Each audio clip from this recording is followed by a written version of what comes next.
Assalamualaikum, selamat sejahtera. So some of you have requested that I do a video on how to tebar roti canai. So this is tebar roti canai 101 lah.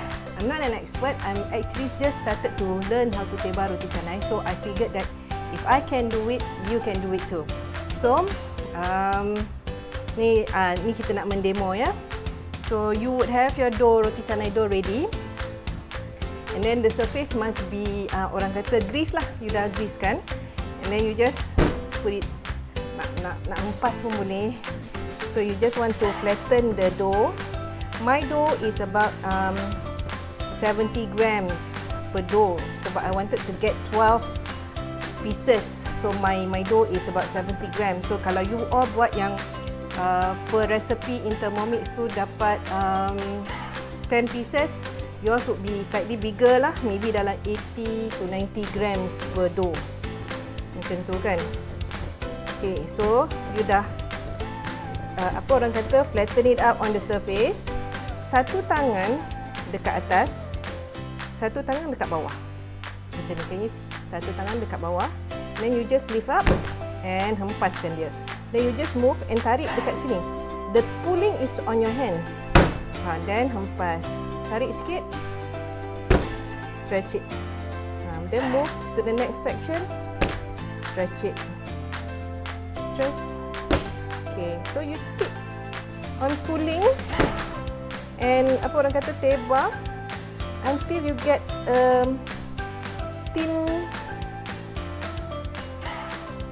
translucent like dough lah, macam ni.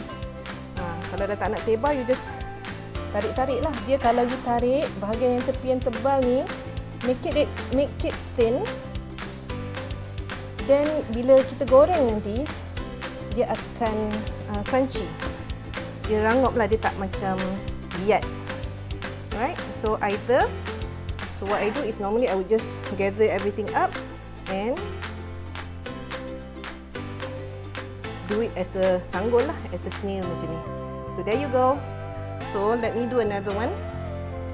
Since we have time. Satu ni takes about 1 minute lah kalau tak ada borak-borak ni kan. So you just do this. Flatten it. Ni minyak. You just wanna make sure that it's really easy to handle. Okay.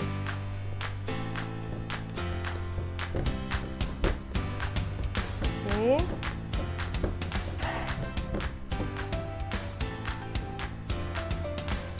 Tangan satu kat atas, satu kat bawah, and start.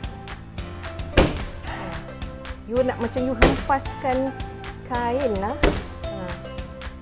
And you just pull the next section, stretch the next section until you get the size that you desire.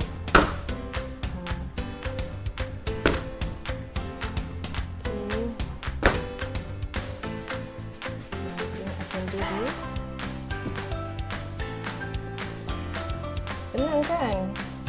If I lah yang tak pernah tebar roti canai in my whole life before, ever since PKP ni I manage, I'm sure every one of you can do it. So you stretch, you want to have the edges tu nipis. You want to stretch it as much as you can. You want to have it nipis so that bila you goreng nanti it's crunchy. So pull it together and roll it into a sanggol. So there you go. There you have it. So good luck. Happy tebar roti canai. Bye.